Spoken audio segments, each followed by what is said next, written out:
What is going on, everyone? We are back. ABJ Podcast presents Not Cool in High School, episode 157. Carrie, we're going to be doing the original Carrie with the one and only Trixy Valentine. Before we get into it, please check the links below to support not only myself, but my co-host tonight on all of their platforms. Follow them on social medias, TikToks, the Twitters, the Instagrams, the websites, the whole nine. They have a lot of shows coming up, so please go do that. Also, if you want to support the podcast, your first time here over on YouTube, hit subscribe, and that thumbs up button helps out more than you know. Share this out to your friends, let them know. And there's a lot of great content that we have covered and more to come. We have a little bit for everybody and a lot more in the pipeline for all really cool pieces of content. Also, merchandise. If you want to grab some t-shirts or merchandise, it is links below as well. If you do buy anything, send me a photo of you in the merchandise so we can put that on social media and blast you out there. And thank you for your contributions of helping to keep the podcast alive.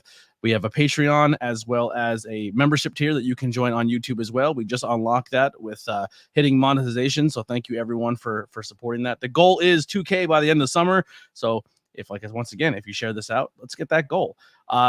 Yesterday we did a podcast. I Saw the TV Glow with Kim Rose.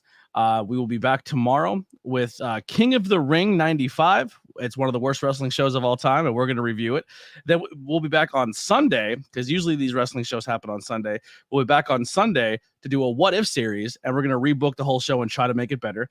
And then we end out the month with Sammy Chaos, a local independent wrestler. She's absolutely unbelievable. She's an ass kicker, and she will kill you. And then we'll be closing out the month on Tuesday with the former bass player and original founding member of Taking Back Sunday, Eddie Reyes. So if you are a huge Taking Back Sunday fan like myself, that's going to be a lot of fun. Met Eddie a while ago when I hosted a music festival. Eddie's band at the time was part of that festival, so I got to meet him, chat with him. But it's been a long time, so we're going to catch up and have some fun.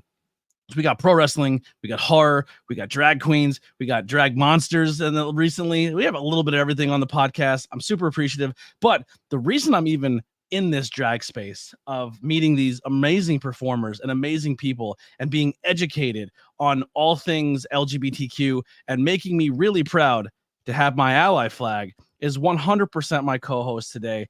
They are an educator. I let them go through their whole title because I will definitely botch it. But they also are killing it tonight with the look. Let's bring them in right away. Trixy Valentine. What's going on? Oh, easy. I'm sorry. How you doing, Anthony? How you doing? I'm doing amazing. Give everyone the rundown. You have a very long title, and I don't want to mess it up because you will hurt me. So my title is the Mixed Trans New Jersey 2024. That sits right to my right. It is my right side. It's like left for y'all.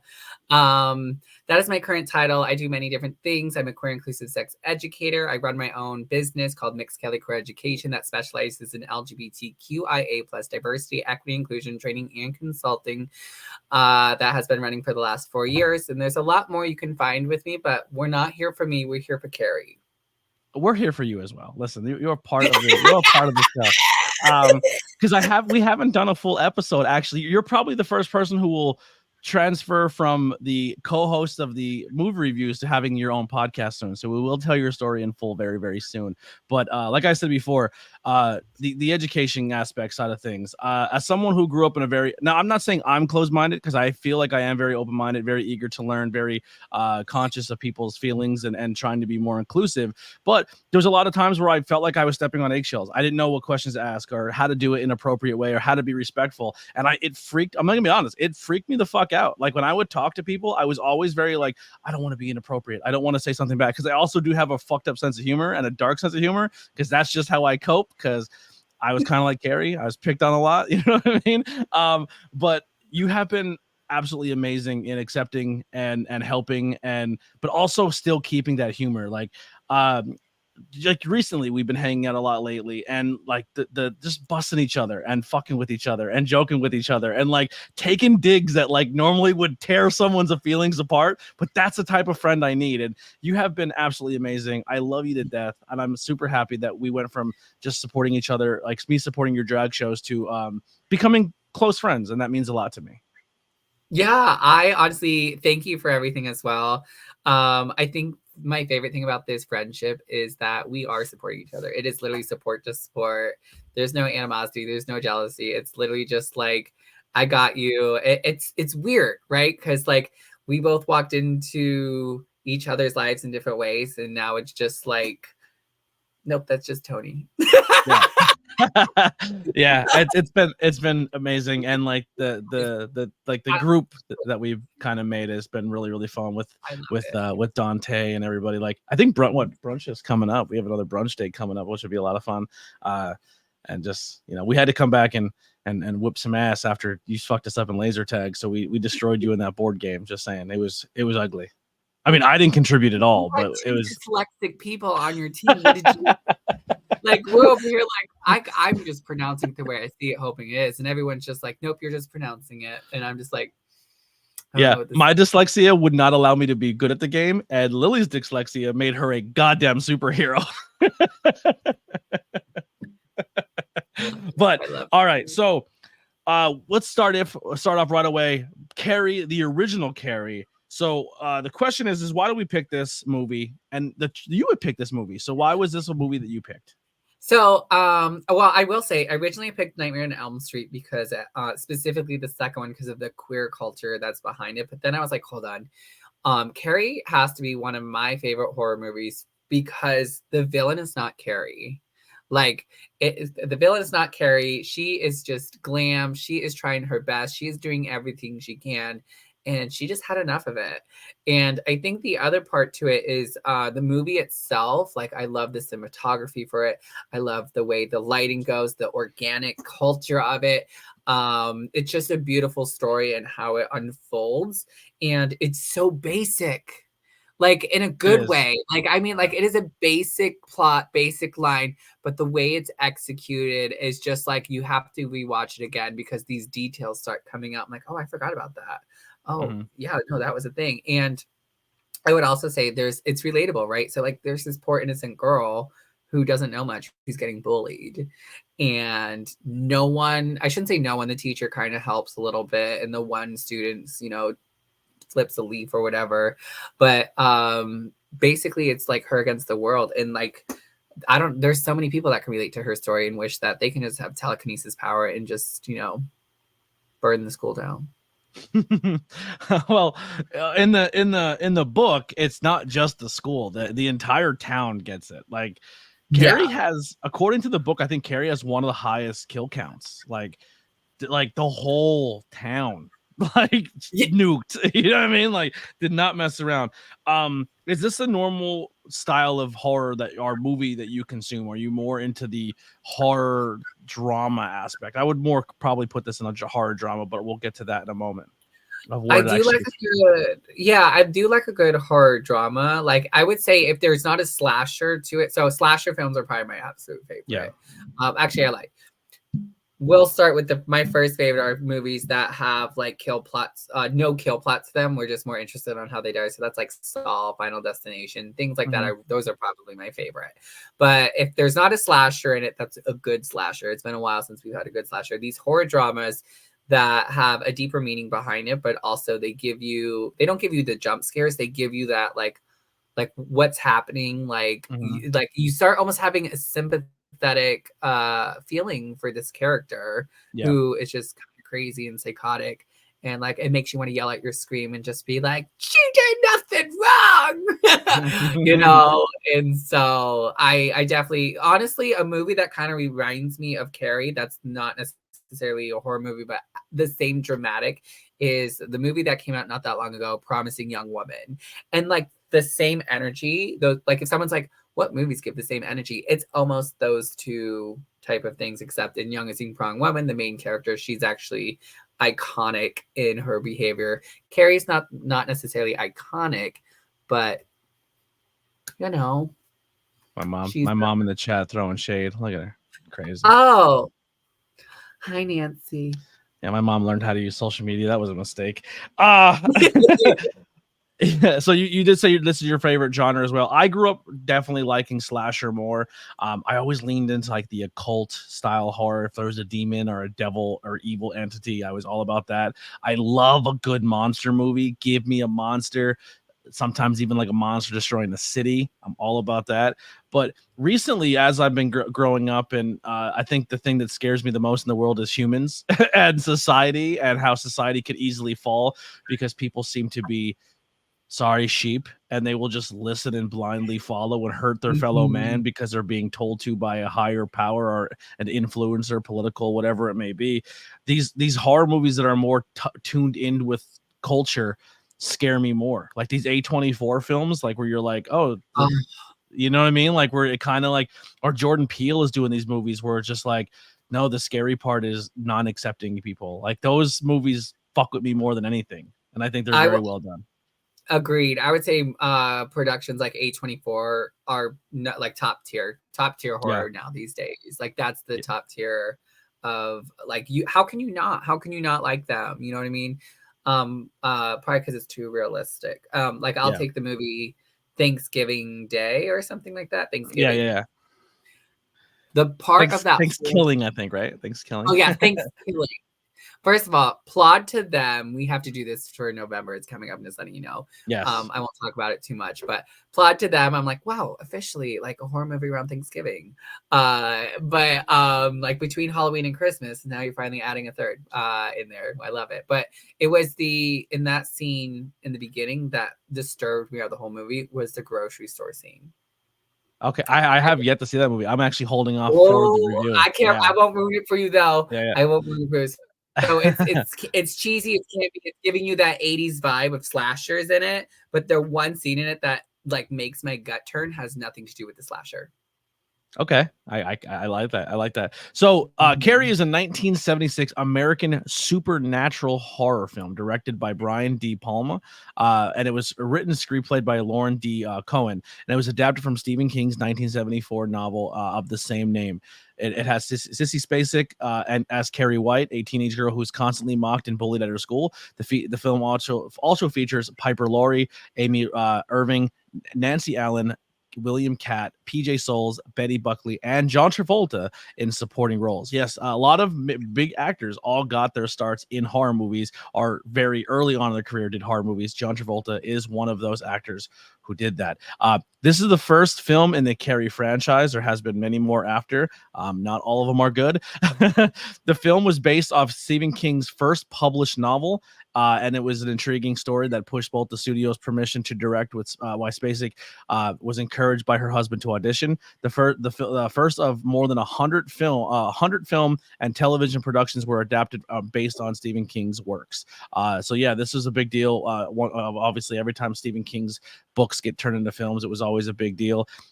We'll kind of touch into that more a little later, but it was a commercial success. It grossed over $33.8 billion against its $1.8 million budget, so it made money. It was received 2 nominations for the 49th Academy Awards for Best Actress for Spacek and Best Supporting Actress for Laurie. So yeah, this did really well. Like this is one of the movies that definitely broke into getting horror movies awards and being put in that light. Its runtime is 98 minutes. Its release date was November 3rd, 1976.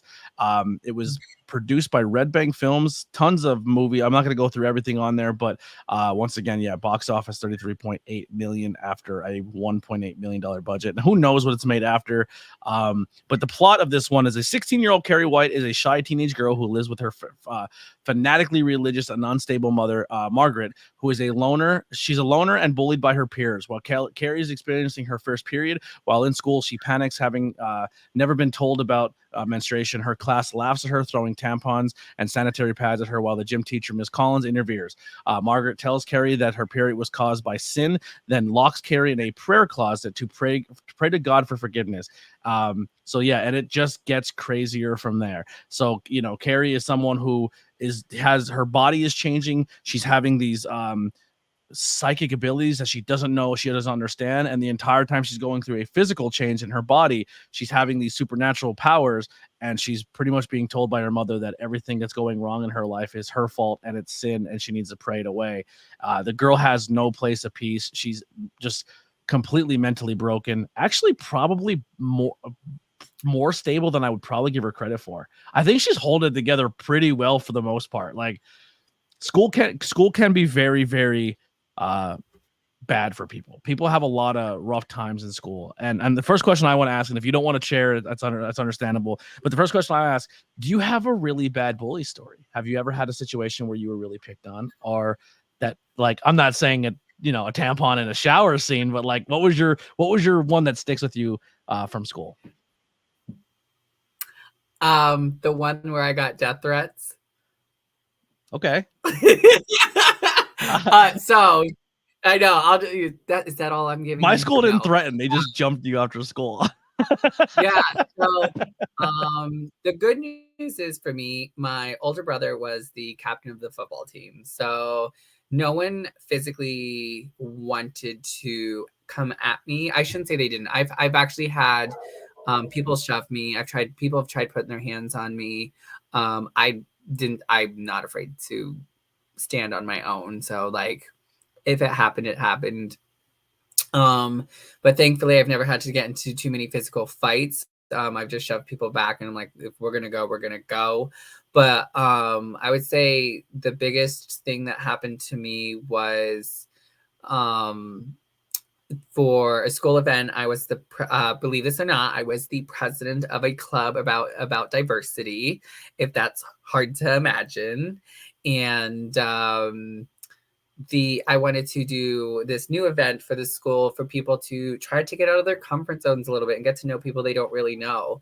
And so I really supported the faculty, and the school knew that we needed to do this, in the sense of, like, we can't tell them no because there's nothing wrong that they're doing. But it was the first time I've ever seen our teachers, like, show up to places in case something were to happen. And it did not really go that well. There was a lot of arguments. There was actually a few fights that had happened. And then when people started finding out, like, who put this together, it was me. I was getting death threats. It was bad for a little bit. People were just so mean and nasty because they didn't want to go meet someone they didn't know. And it was just a very toxic situation that I pushed away in my memories because I was like, I don't want to have that. But I learned right away in the very beginning of my life, like, in the career that I have, like, people are going to be like this wherever you go. So when it comes to bullying, no, I've never had someone throw tampons at me, but I've had people throw things at me. I've had people threaten my life multiple times since the age of, like, 14. Mm-hmm. Yeah, I had to I had to learn how to run fast and find my way home through the woods, because like, every way home, somebody be waiting, or a group of people be waiting. Because I was the type of kid who was just like, I cope with humor, so then I would make fun of myself, and then I would annoy them, and I get to a point where they can no longer use words; they had to use violence. Also, I hated gym class. Gym class, mostly elementary to middle school, was the worst, because that's your most vulnerable, right? So the gym teacher knows that it's a situation that it's like every school teacher, and this is where I blame teachers a lot. Like, every teacher, especially gym teachers, know that that's like the scariest part for most people in their adolescence, and they never monitor the locker room. Every gym teacher I've ever had never monitored the locker room. So you're trying to change, and if you don't change, you get a failing grade. So you're trying to change in front of people, and you're like getting assaulted while changing your clothes, or you do change your clothes, and then you have to, like, be vulnerable enough to hide your possessions in a room that no one's gonna be monitoring the whole time. I've had my clothes thrown in urinals. I've had, like, my stuff stolen or destroyed, or, you know, that was shitty. I had to get sent home from school a couple times to go get some stitches, so that happened a couple times. Wow. Yeah, school sucked for a while there. I got picked on for wearing Kmart jeans. My name was Route 66. That's what they called me because I couldn't afford designer clothes. Yeah. I will. I mean, it's ironics. Yeah, it's ironics. Locker rooms, like, because in Carrie, the very opening scene is the locker room, and that's exactly what the first experience is. And I know for me, locker rooms were the worst place to ever be. It's where I've had people. So for me, because I wasn't out back then, but I always had feminine mannerisms. I was always expressive. I also was just like nerdy, and sometimes people confuse nerdy with queerness, or sometimes they overlap, I should say. Yeah. And for me, like, that is where I've had these boys would like be more, they would be mocking in homophobia, right? So they would be mocking LGBT mannerisms, and that's where I've had them put their hands on my shoulders, my back. Like that's actually probably the first time I've ever been sexually harassed and assaulted, was in locker rooms, not knowing the terminology back then. But there was no, like, the gym teachers were in their little closet thing that's right next to the room, not checking on anything, not making sure things are happening. They just expect if something's going to happen, you're going to go to them. And I'm like, no, because why would we? Like, just so we can get. I made the mistake of, and I used to be really mad at my mom for it, but I used to come home and be like, Mom, like, I'm going through it. Like, this is not fun for me. And then she would then go to the school and make complaints, and then the school would essentially just tell the bully, like, leave him alone because we're sick of dealing with his mom. And then I would get picked on worse because the school didn't do a proper job of disciplining. So it got to the point where I stopped even talking to her. I was like, I can't, because if I report it to you, you're trying to be protective mom, and it only makes my situation worse. It sucked for a long time.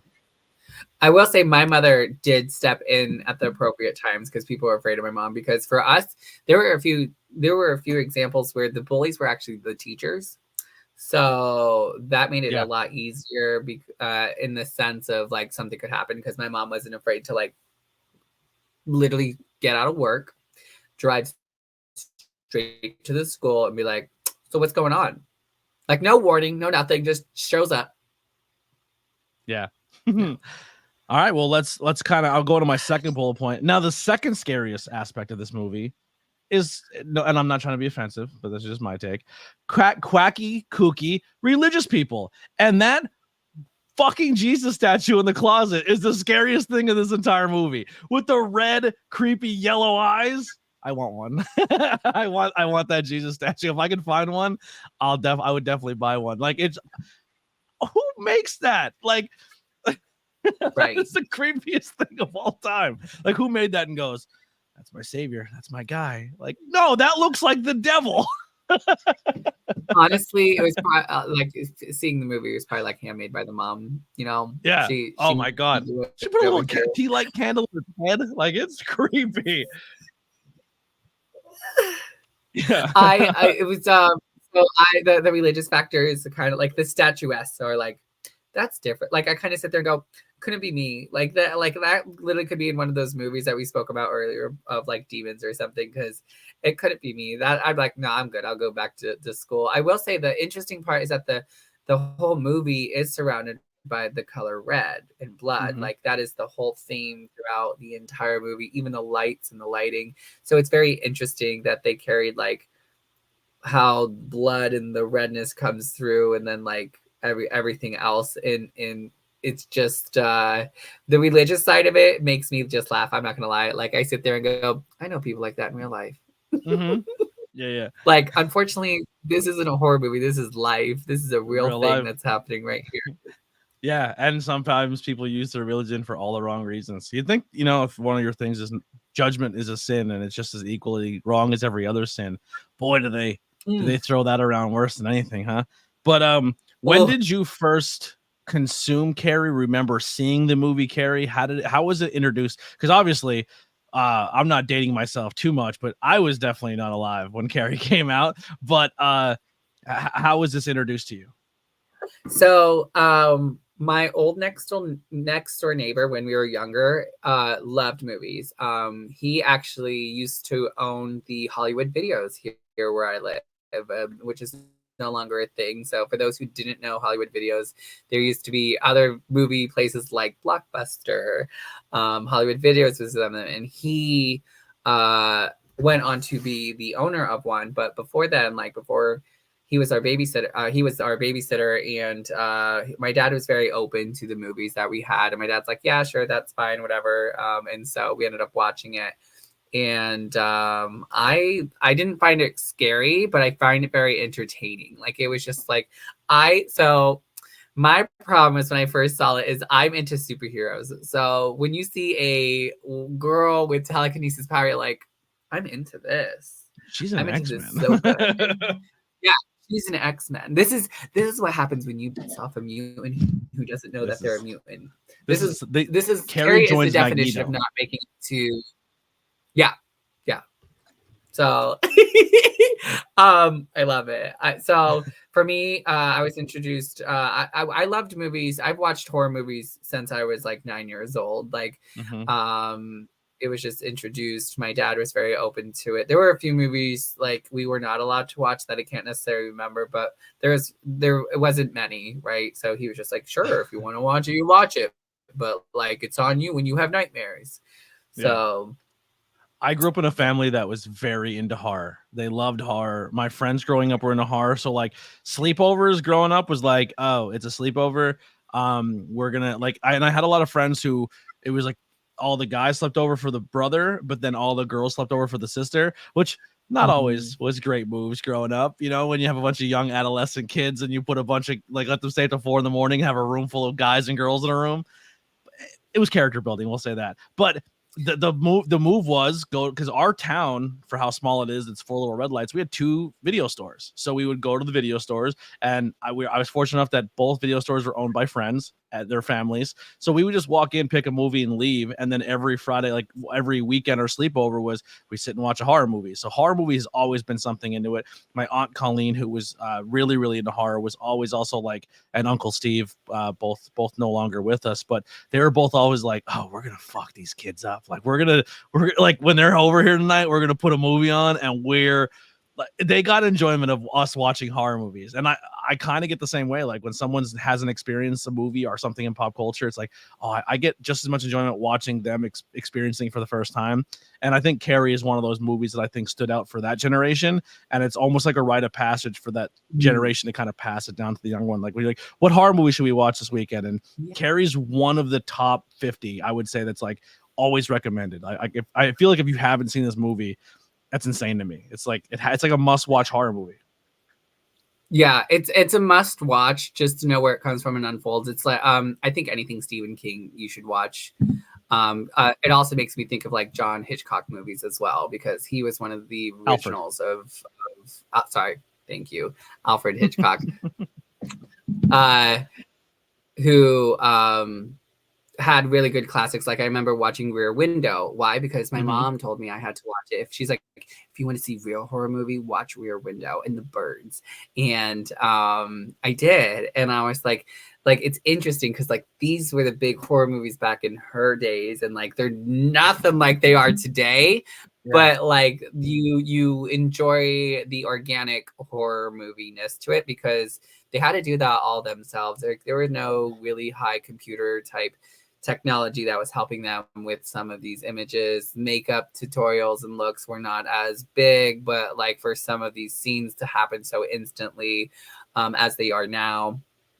And so when I think of Carrie's a classic, and I think it's a digestible classic a little bit too, because for those who are afraid of like jump scares and the music, right? So like Carrie doesn't rely on the music for the whole movie of where it's suspense, but it does happen because like right when the blood hits, the lights go, there's the music. But like there are other parts. I would say the music definitely is a huge part of this movie. It is, but not in a scary way, right? Like so in horror movies, tone setting. It's tone music setting. Like playing to yeah, it sets the tone rather than tries to hype your suspense. Yeah. And now I think a lot of horror movies now today just rely on the suspense part of it and not the mood setting part of it. Yeah. And how you're going back to Hitchcock, and also we'll talk about a fellow queen. Do you know that Lady Gaga used Hitchcock movies in lyrics to a song? No, I did not. So in the song Bad Romance, She says, "I want your Psycho, your Vertigo shtick. I want you in my rear window when your baby is sick. I want your love." Yeah. So she's talking about Psycho, Vertigo, Rear Window, and Rosemary's Baby. Yes. Iconic. Yeah, she's amazing. I always point that out, like when I think of her, like that was a huge thing for me as a Lady Gaga fan, because how enthralled she was with old horror. Like I was like, she mixed music with horror movies. All right, so let's get into. We'll kind of mix it up a little bit. I always say the favorite things first, and then your not favorite. But there's no order. Now this is where spoilers are going to come in. If you haven't seen Carrie, it's your fault at this point. Yeah. But we'll kind of go through, and if we can mix and match any part of the movie. You don't have to stay in chronological order, and it could be good or bad. And I'll defer to you. Give us one of your favorite or least favorite things about the movie. Oh, I'll give you my favorite because it's my Okay. favorite line of the whole movie. They're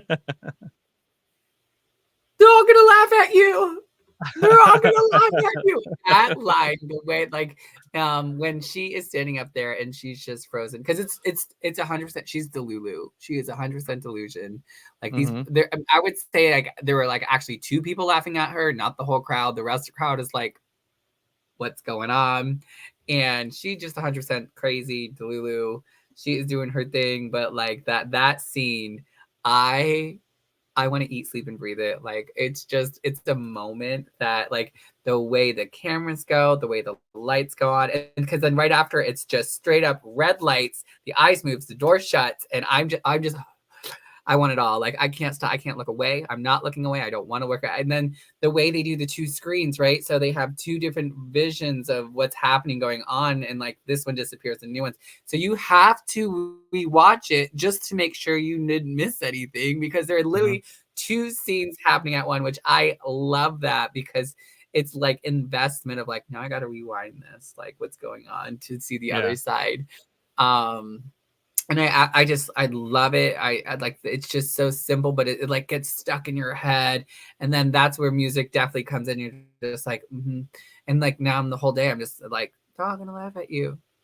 They're all gonna like, it's just, I love it. So that line is iconic for that movie, but it's not immediately what I think of when I hear that line. So one of the first things I ever purchased for myself, side note, tangent story, but it's funny to me. I had a friend who, unbeknownst to us, stole a whole bunch of money from his grandmother. And we got a ride to the mall, and he busted out more money than any of us ever seen ever. And he's like, you get a couple $100, you get a couple $100, and we're gonna go and buy. And we're fucking like under 10, and we're walking around with a couple $100 each in our pocket, and never once was like, we didn't have concept of money. We're like, cool, thanks, bud.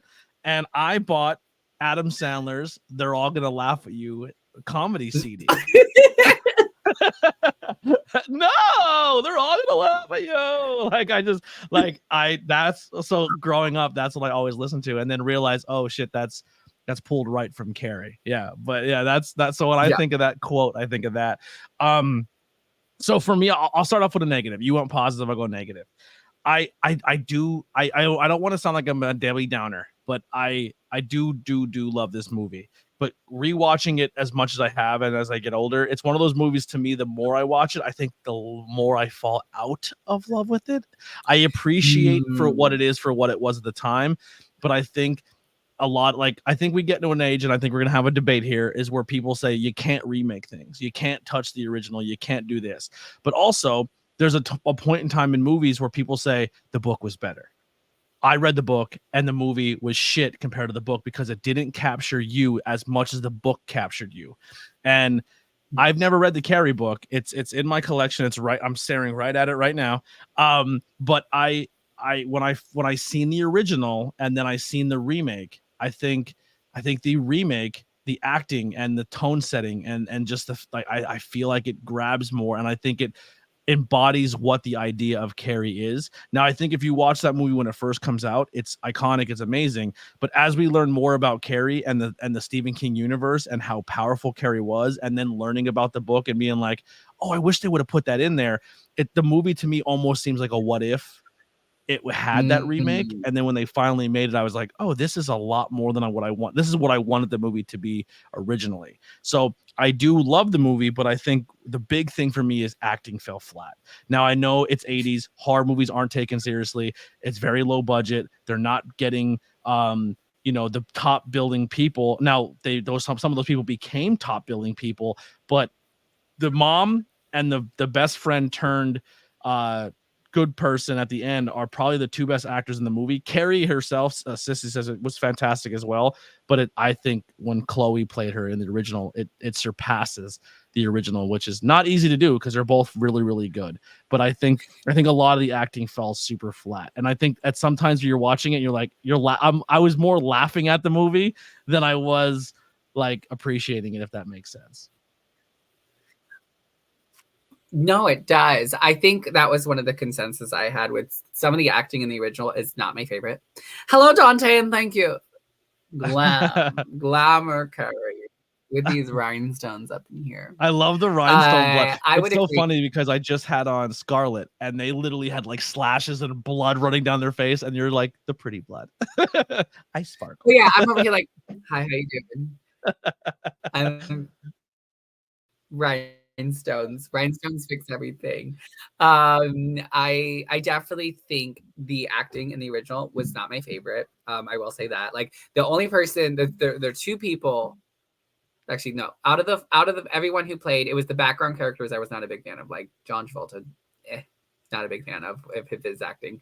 But like Carrie, the teacher, the mom, and the main bully, all four of them I thought had great acting skills within the movie in itself. I really believed their characters. I really wanted it.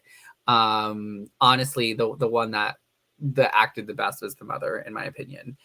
She sold 8 and served it all up, and like no one can outdo her. But when the negative that really comes to me from the original, I agree. We do fall out of it, but I also have to take myself back into the time of when it was released, because the other thing is, if I think about the remake, do I love it because it's more modern, or do I love it for what it is? And so, for me, I'll take it as like the car scene, because the remake, the car scene's much more elongated, right? They're lifting it up in the air. It's all these other things. In the original, it's just like and they die. I love that. I love that it's focused more on like Carrie and not them, and like this whole revenge type thing. She's just like, I think the thing I love, I'm over here like I'm trying to find a negative, but I'm making it positive. The thing I love though in that car scene is just like she's like, I'm over it. Like she's just over it. Whereas the remake was all about like this revenge type thing. But I will say, the one thing I didn't really like was the deaths in the original. Like I'm like, you're just spraying people with water. Like I was just like, I mean, yes, there's electrocution, there's the thing that falls, but outside of those two things, I'm like, I want more. So I will say the remake, I really loved the more factor of it. People getting fucked up by an errant fire hose pissed me off. Like the whole time, like, and the fire. I know. That was probably my like, oh, okay. Cool. Yeah. Well, speaking of car scenes, there's a scene where Travolta and his buddy, he's going out on his date, and she's going with the no bra look. Travolta likes it. He keeps looking down, and his buddy's like, "You want to go drink?" And he keeps seeing some nips, because this is very, very sexually driven movie. It's high school kids, adolescents who are all sexually charged up, and she kind of uses her sexuality to tell her plot to her boyfriend. Hey, here's what I need you to do, because I don't have the guts to do it, but I need you to murder a pig. I need you to get me the blood. I need you to help me set up a trap that we're going to do all these things.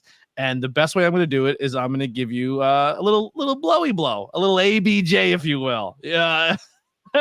You know what I mean? And it's not just the ABJ podcast we're talking here, but Travolta can't feel good about himself, because the entire time that she's hanging out with her ABJ podcast, she's having a full-blown conversation. So someone's mouth's not very full. She's like, Carrie, I fucking hate Carrie. He's like, all right, give me a little bit of something. Like, give me a little confidence here. It's one of my favorite scenes because the whole time, I think it's been parodied a lot in other movies. I think Scary Movie did that, like where he's getting head and she's just like, so anyway, I went grocery shopping, and he's like, yeah.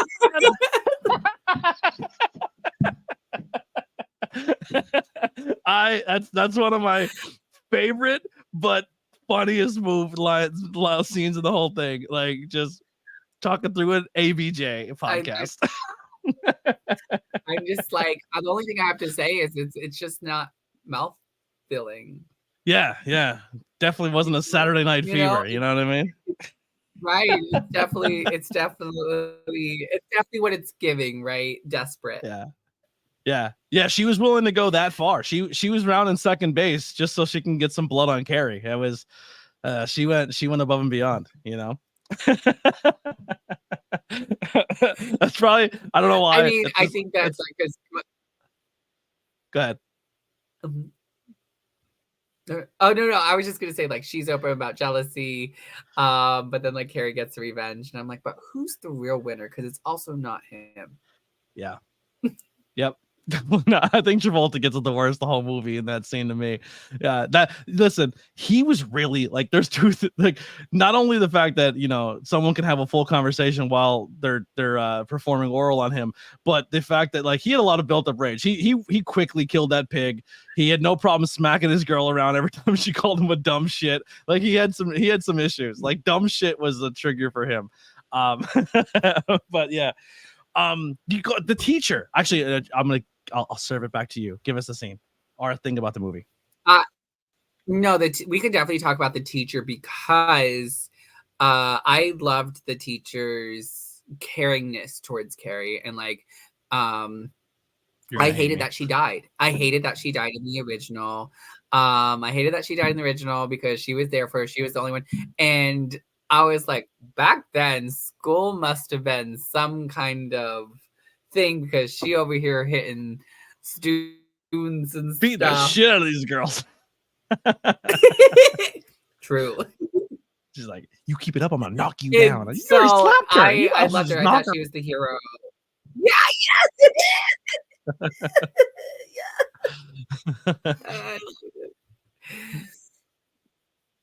is. So yeah, so there's a scene for her I didn't like. Oh, sorry, there's a delay. We have a little delay. I apologize. So the teacher, I'm glad you brought her up. I don't like the scene where she kind of gaslights Carrie, right? So she sees Carrie and Carrie's like, he just asked me to the prom. And she's like, well, maybe he's being nice to you. And like gaslit her. And Carrie's like, no, I think this is a setup. I think it's a joke. I don't know why they just won't leave me alone. And the teacher's like, I don't think that's what it is. I think everything's going to be great. I think you should go. I think you should do it. And then brings her in and shows her how pretty she is. And I was like, no, I think Carrie's in the right here. She's trying to protect herself. And you kind of made her let her guard down. Like you gaslit her into a situation.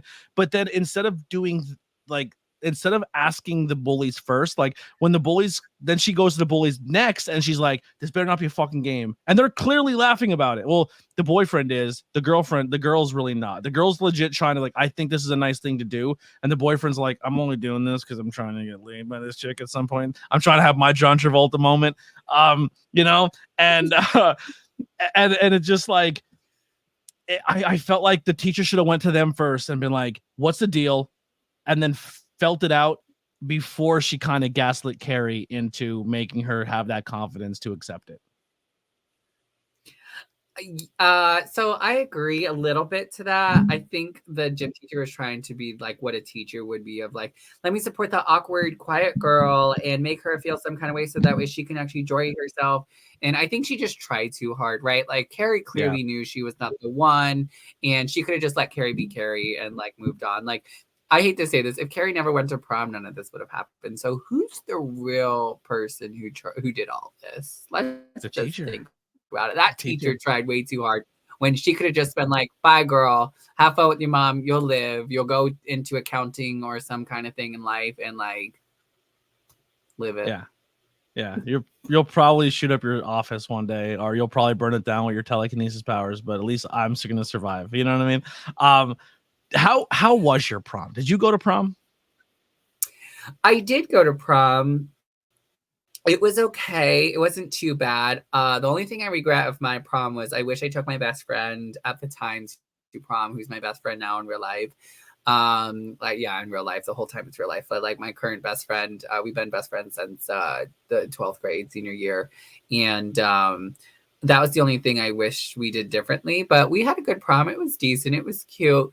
You know, it's way too fantasized over what like media and does, because like in real life I'm like, it's just another dance, like it's not that deep. Yeah, I didn't go to prom. I didn't do prom. I didn't do senior week. I did almost the very little that you would normally do in your senior year. I just was over it at that point in school. I was ready to go figure things out and get out of school and call it a day. I was done. I've had my fill. And I mean, I didn't say I didn't get along with a lot of people, but I was kind of at the point in school where I've lost a lot of trust with a lot of people. Yeah. And I was cool with everybody. I was very nice with everybody still, but I kept a lot of people at distance. And I think by the time I hit my senior year, I was like, I'm good. I'm ready to go and see the world and figure things out, because I feel like this closed-minded school is not for me anymore. So I didn't do any of that. I went to a winter formal at a different school once, but I never really, I went to other schools' events. I didn't really go to my own. But yeah, I didn't experience prom. Yeah. Well, I don't miss. Actually, I went to an adult prom when I was older. That was a lot of fucking fun. I think more. That's the thing that happens a lot. Bars do like adult proms where everyone shows up in like ballroom gowns and tuxedos and stuff, and they treat it like it's a real prom. They're fucking fun because you can, party and have a good time. So that I did an adult prom, but I never did high school prom. Last thing for me, not last thing. I have one more thing. Kinda. But my favorite character in the whole movie is Hat Girl. I want Hat Girl's hat. I know she sucked. She was a bully, but just the fact that they really had the attention to detail to always have that hat on her with the rainbow on it and the whole nine. Yeah, that wasn't prom. That was winter formal. And the Sven story is not ready for the podcast because while it's a very entertaining story, it was very not nice of me to do. But yeah, yes, I like Hat Girl. That's why I'm wearing the red hat. If I can find a copy of Hat Girl's hat, I would definitely buy it. But there's a scene where, for me, that really sets Hat Girl apart. And when they're all getting their hair done for prom, Hat Girl is under the hair dryer, and her hat is on top of the hair dryer. Yeah, yeah.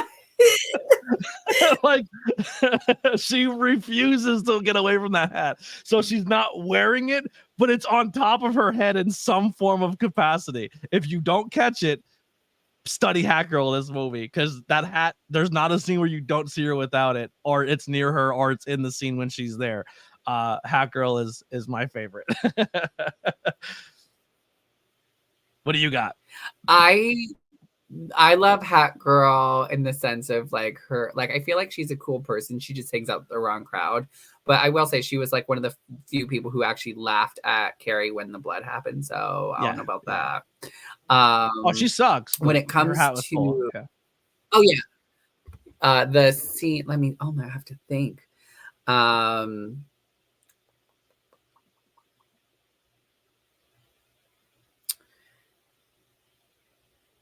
If you need more time to think, I have another thing I could bring up. So yeah, sure. I'm trying to think. Oh, one of the things that I didn't see happen in the movie, which was when right before the gym teacher like kicks them all out and makes them all go to detention. Because if you see on the doors, like it shows like Carrie eat shit, right? And so it has all that on the door. So it like peaks at the level of bullying that happened beyond just that like locker room scene, because they really don't hear too much. I also think the only other scene I think about that's kind of weird a little bit is when the English teacher is reading that poem and he's just like, beautiful.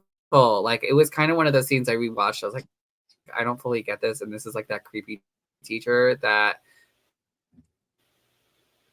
but at the same time is like not. So like for me, example, growing up, getting picked on and bullied, I was bullied within my class. And even though I went to a really small school and everybody knew everybody, you still had those moments of like, oh, you have a study hall, or hey, you have a class and you have at least one friend or one thing in those class. So like, so even though I had it, like I was picked on by certain people for a long time, like I didn't really have it too much in high school. At the time of high school, once puberty hit and I grew up a little bit, and I was more willing to defend myself, a lot of it stopped. But when I wasn't really defending myself and I was really tiny and scrawny and glasses and the whole nine, it was rough. But the Carrie, like when something like that happens, where it's not just getting picked on in a class, where it's kind of still private and it's amongst that class. Like if someone's writing your name on a public form, it now your bullying goes from just your small class and your peers to the entire school's in on it. You know what I mean? And then the teachers are in on it. And if you think back, like that, there was people in your school that probably had it worse than anybody.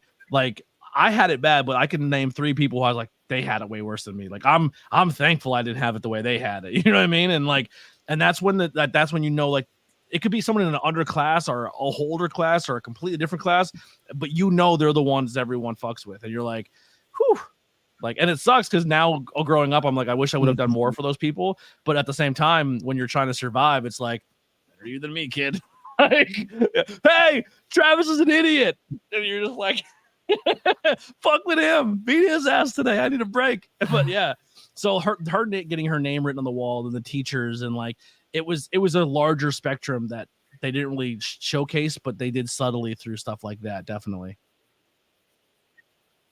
So my last thing is going to be on the lines of John Travolta again. It's going to be kind of on the sexual level, and it cracks me up and it humors me. Mama Carrie's got I think she's got a stab fetish. I think she's got a knife fetish because she was stabbed through the hands, through the body, through everywhere, and she treated being stabbed like it was a Pantene Pro V commercial. She enjoyed that shit way too much. Yeah.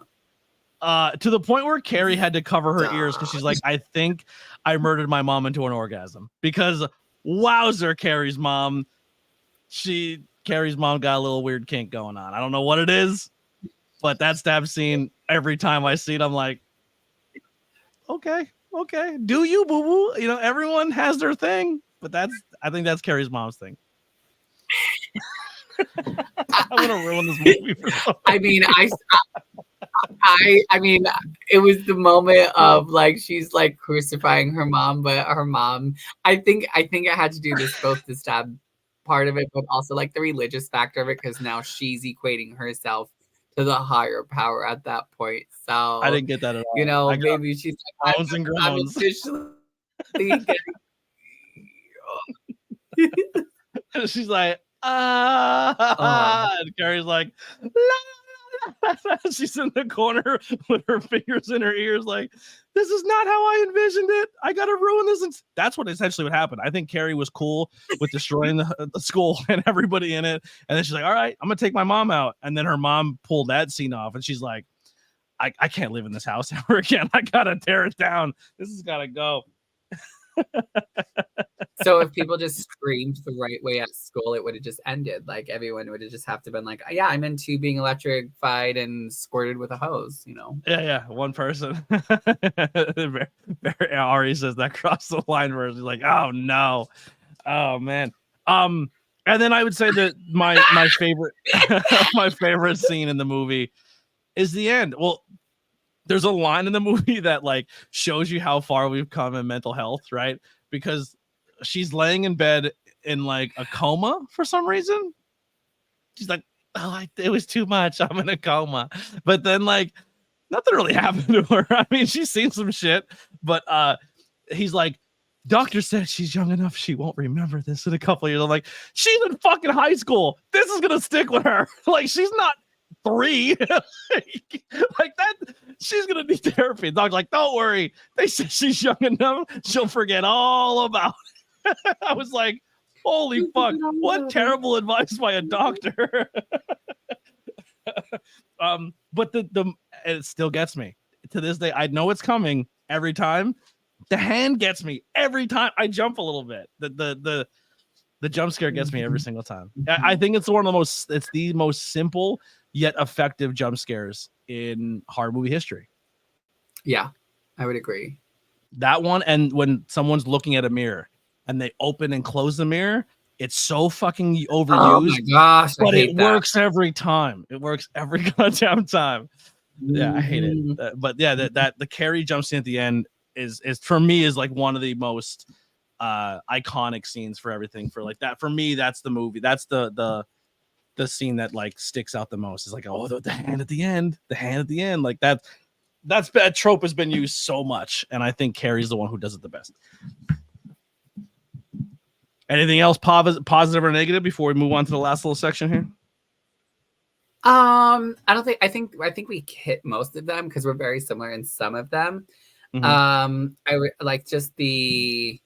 I don't know. I think I'm good. I think I'm good. I mean, I will say I'm more positive about the whole experience than I negative. love the movie. I think it's one of those movies where I think I knew coming into it everyone was gonna be like, oh, these are like everything I like about it, and it's everything everybody else likes. And I wanted to find the few things like the funny things to me that I don't hate them, but it makes the movie stand out more. Like for another example of a movie, I never knew this existed in the movie until I watched it in a movie theater, because I would have never seen this movie in theaters, but I loved Night of the Living Dead, the original Night of the Living Dead, black and white. There's a scene where they're in the house and there's a cricket in the scene. No one else pays attention to it, but when you hear it, you can never not hear it the entire movie. There's a fucking cricket. It sounds like it's on the goddamn microphone that they're plugging the room into. And when you hear it in a movie theater with a big amplified sound system, the entire movie, all I hear is, I was like, fucking kill that cricket. Like it almost ruins the movie, but it's one of those things to me that like I think of the goddamn cricket in Night of the Living Dead. And everyone who ever watched, like, what are you talking about? Go back and watch and look for it. But these are the dumb things that stick in my brain, like orgasm stab scenes and talking with your mouth not full. But Yeah. overall, what after your first impressions of seeing it, maybe watching it back later, has your impressions of the movie changed? Has it aged well for you? Did it age not well for you? Where do you stand with Carrie overall? Overall, I stand still as an iconic movie, probably one of my top favorite horror movies. I will say the more I watch it, I get that psychological understanding behind it, especially like I always go, is this what schools were like 1976? You know, I think of the time, the decade, all of those things. And I also then like start thinking about like, well, how we are today, or is this still go on? What is this thing? And I will also Culturally, say the haven't sex changed much. education behind it, right? So right. Right. The sex education behind it too is mind blowing because I was like, people still don't teach about menstrual cycle or like how that happens, or you know, like the hookup culture of like those are all still real things that happen that we don't talk about. That when I watch the movie now because of my field and all I do, I'm just like, huh, well, okay then. Like we still have a lot to work to do because I feel like that's still where it's at today. Things that I will say when they did the remake that made me feel better about it was some of the scenes they elongated or they diversified or I like the better dialogue in the remake as well. I think the dialogue is well We better should intended. review the So I remake will too. say We should do the back to back eventually. Not like next episode, but like we should definitely do the remake as well. You mean I'm gonna have to get into this space all over again? Thanks a lot. Thank you. I agree. I still think the movie's very, very iconic. I definitely think it's a movie where if someone is young and new, if I had like a little cousin, like my little cousin's into horror, like she loves horror. She's been every time she comes over, she's always has horror movies on. She's just like me growing up. She's very driven by horror movies, which is super cool. I don't know if she's ever seen Carrie, but it would be a movie I would say, hey, I would definitely seek this movie out and watch it. This is definitely one I think you should add to your list. Even if you hate it, I think I think it's important for you as a person to say you've seen some older movies. Like every generation has those movies that you have to see, and I definitely think it is definitely still holds up to that standard and should be considered as one of the greatest movies of all time for what it is. I think, like I said, I prefer the remake, but I prefer the remake because the original was so good and they literally kept everything about the original that was good and just enhanced it, and they did it justice, if that makes sense. And they added more to the character of Carrie with a really, really, really good actor or actress. I don't know the rules of how they do that. I think they call everyone just actors now. But yeah, Yes. I'm a huge fan of her. I kind of bummed that she kind of fell off and she's not booked as much anymore. I think she's one of those people I was like, she's gonna take over the fucking world. She's so goddamn good.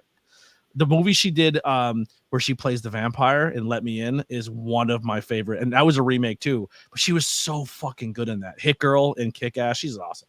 But scale of 1 to 5, and you can use point systems. You can do 0.75, whatever you want to do. There's no, but it's up to a 5. Now for me, a 2 is still a good movie. A 3 is above, 2.53 is average. 4s are really, really hard to get for me. 5s are unachievable. Like, you have to blow me away to get a 5. So I try to protect that 4 and 5. So I want to say that when I give my score. So I don't want people to think I'm giving, if something's low, it's bad. If I say like 1 or 0.5, then the movie's dog shit. Like, but 2s and 3s are still like average movies.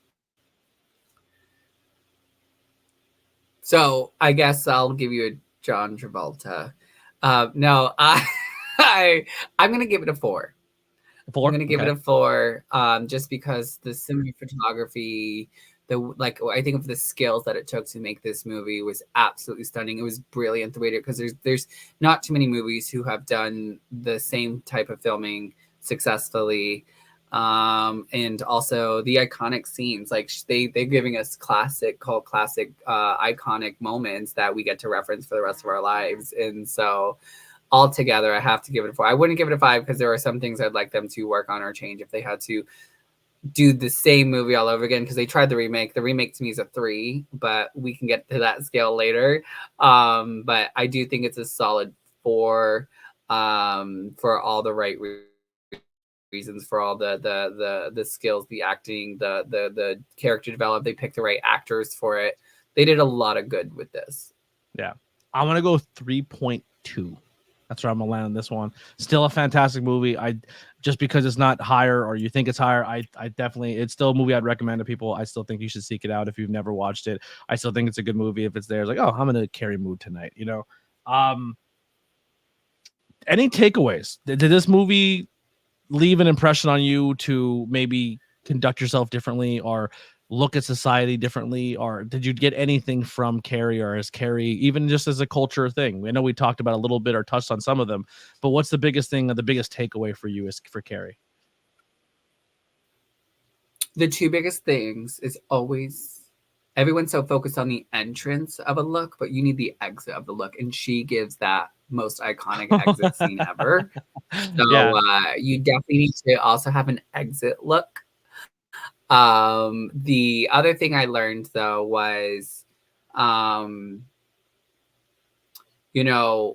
if you're helping someone, protecting them, it doesn't mean it always ends good at the end. Because, right, the teacher still dies. The people who were still there, like the only reason why the one who lived, who was nice to Carrie, was out of sure just not being there. She would have still died. She would have still been part of the things.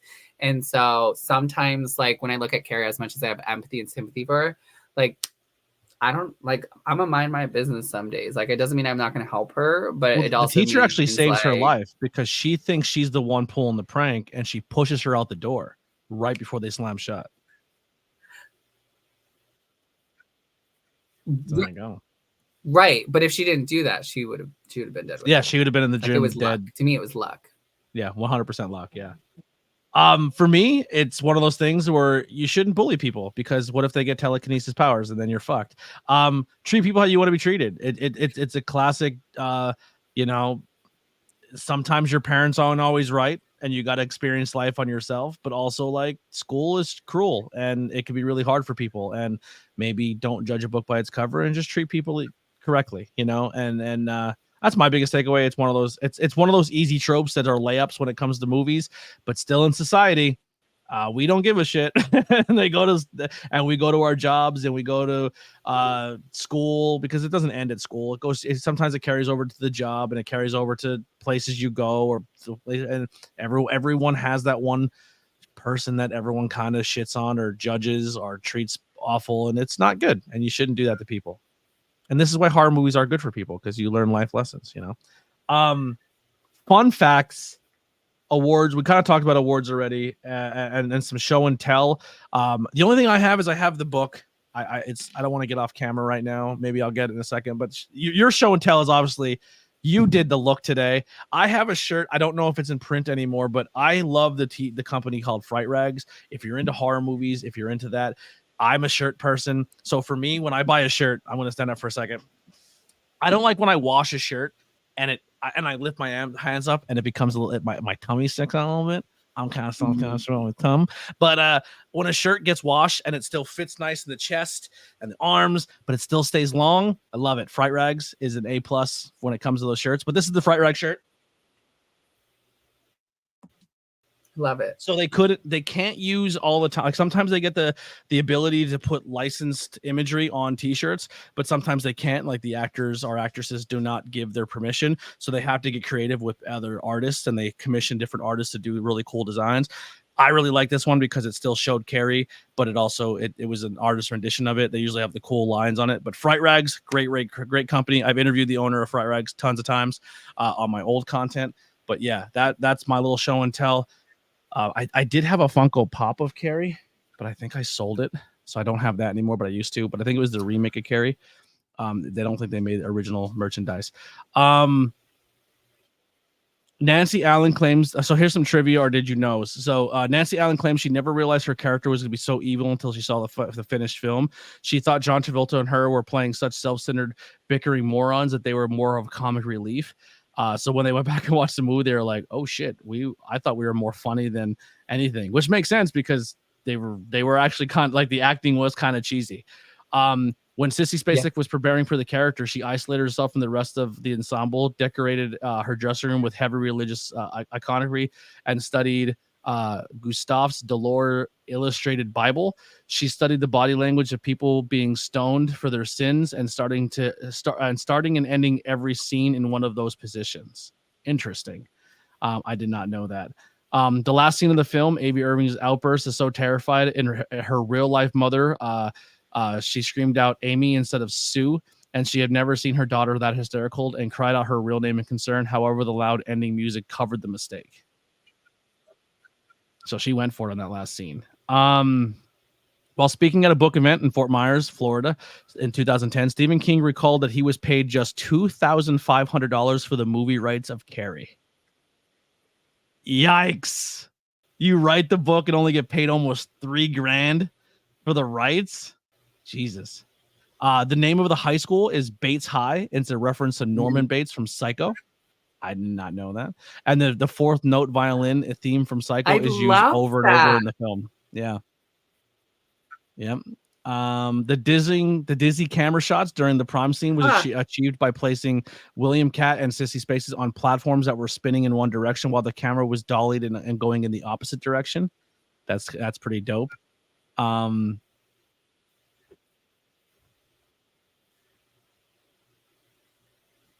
Oh wow! So she, while filming the blood scene, so this is that's the one thing I was always concerned, like worried when you film, like when you do a blood scene like that, you have to like if you don't have the same, because you can notice when the first blood hits her, and then as the scene gets on, somehow more blood is on her than what the original bucket hit her with. She gets bloodier, if that makes sense. But when they were filming the blood prom sequence, Spacek's trailer was parked behind the set. After being covered in fake blood for continuity purposes, Spacek refused to wash the effect off. She elected to then sleep in her bloody clothes for 3 days of filming. So that ending scene took 3 days to do, and she stayed in her clothes in that blood for 3 days. That's crazy. When I interviewed that's disgusting. The guy who played Zelda in the original Pet Sematary. So Zelda, the sister, is actually played by a man, and he had to stay up for almost 48 hours in his prosthetics to make it look like his back was sticking out. And he said he didn't sleep for almost 2.5 days, and he had to stay in that makeup because they only had enough props to do that maybe once or twice. And he stayed in that scene, and he was one of the last things filmed. So most of the film was shot already, and then he was the last thing to come in for his shots because his special effects makeup was so intense. But he had to stay in it for like almost 2 or 3 days. Yeah, crazy. Andrew Hubachek, he's from Bloomsburg. it's pretty much all I got. There's a lot more show and tell stuff. If you want to learn more things about the movie, go check out imdb.com. That's where I get my stuff. There is a trivia section that you can learn some more fun things. But overall, I love Carrie. So you're going to come back and we're going to be doing the Nightmare on Elm Street franchise. So we're going to start from the first one and go through, and then maybe halfway through, we're going to take a break and maybe do a Carrie reboot. And then there's going to be some, we have already kind of talked about it. So fellow co-host Dante, who does a lot of these horror movie things, myself, Jake, and Lily will be all doing a movie review together. We're going to be doing a few of those coming up very soon. We're actually going to be filming them. They won't be live for you guys to be in the chat. So when it airs live, we will be in the chat typing with you, but they won't be live for us to be talking to you. There is going to be some pieces of content coming up that won't be this live aspect. It'll be filmed and then put out later. This whole idea that I'm doing now is only this way because I don't have the funds to get the cameras I want. I'm working on it. It's hard between, life and paying bills. And I for 2 years of getting myself caught back up. But I will eventually get there. This is why, support, donations, t-shirts, all that helps out. But when I get the cameras I want to do more film reviews in person with people, or interviews in person, because I think the backdrop shots are important to me. So we're getting there. And the camera choice for me is very important because I have a little bit of a joint disorder. So it's hard for me to lug around a lot of equipment, and the cameras I have are really nice quality, really good in low light. So I don't have to lug around big lights. And also everything's super portable, and I could put like a 3-camera shot in a fanny pack, which is super cool. But that's what we're working on. So a lot of this will change in the near future. We have a ton more content coming out. You will be seeing Jake and Trixy, Jake or Trixy, depending on what persona shows up, more on the podcast. Yes, and we will be doing, I've never seen it, but we'll be doing Mean Girls as our movie, our 4-way movie. You also might be seeing Ari, who's in the chat, on some stuff. Her and her partner, Drive-In, will be on some stuff.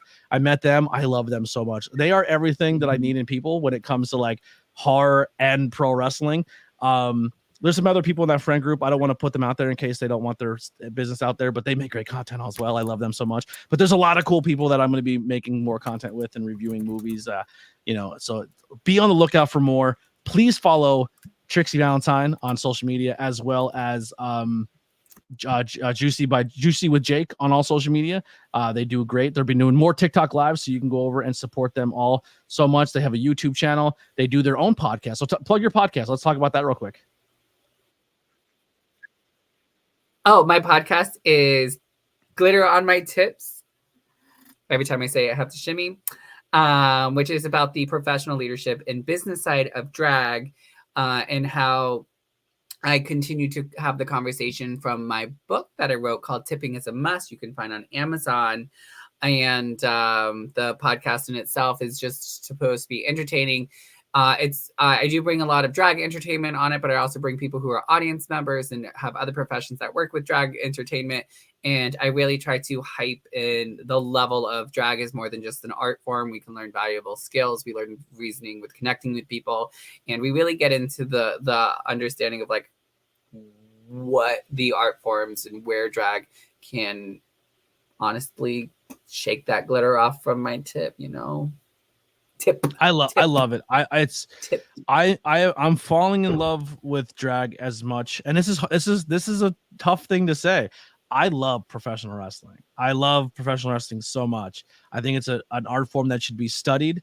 I think it's an art form that gets ripped off and pulled from so much, and so much of other media and art come from pro wrestling. And drag is slowly filling a void of that as much as pro wrestling does. Like, I think it's a really beautiful art form, and I think it's more than just, I think when people boil it down that are bigoted or don't understand it or think it's so much of other things, it's really not. And until you really dive into the scene and go to shows and talk to the performers and talk to them as people and understand what drag is essentially at its core, it's beautiful. I love it so much, and I'm so happy that you brought me into it and have been educating me and introducing me to more amazing people in this scene, and I can't wait to talk to more. And we have more. Listen, talking about drag and queer culture and LGBTQ rights and all of that isn't just 1 month for me on this podcast. We will be showcasing people, the community, all year round. And that's something I'm going to take a lot of pride into, and giving a voice for people in different art forms. And that's all because of your amazing education and acceptance. And I love you so much. I love you, Anthony. Thank you. Yes. Anything else you want to plug before we get out of here, or talk about? Anything you got coming up? I mean, I have a show tomorrow in New Jersey, but other than that, I think I'm okay. Keep following, keep seeing. There's a lot of stuff coming up in the works, so I can't talk about it just yet because I would like to have my details before I say anything. But you're going to want to be there. All right. I think I do have one more plug, and if I don't do this, I feel like I'm a bad partner here. Where is that thing? I'm doing it live. I'm uploading it as we speak. I'm filibustering. By the way, we both have our championships here. So you have your Miss Trans New Jersey 2000, and I have my brand new TWF Intercontinental YouTube champion. But also, if you obviously you can't get enough of Trixy Valentine, there's another platform you can see them on, and that's Witchcraft by Lily Fighting with Fashion with Jacob Kelly. So make sure you head over to Witchcraft by Lily on YouTube and support that channel, where Jake and Lily break down all of the looks of Trixy Valentine, who Trixy Valentine is, and it's also, once again, a very educational podcast, and you guys should go listen and support it and show it love. So that's all I got. So here's some music by the Converse Kid. We love you all so much. We'll be back once again tomorrow with a little tornado tag for the pro wrestling fans out there. We'll be covering the show The King of the Ring 1995. It's an absolute dog shit show. It's a lot of fun though, but we're going to have some fun and kind of pick it apart. So we'll see you guys tomorrow at, I think, 9:00. We'll be doing that one, or 7:00, or no, actually that one's at 6:30. We're going to go 6:30 so I can still watch wrestling at 7, because AEW, you don't know what any of this means, Jake. I'm sorry. But that's going to do it. We're out of here. Love you guys. Bye-bye. Here's music by the Converse Kid.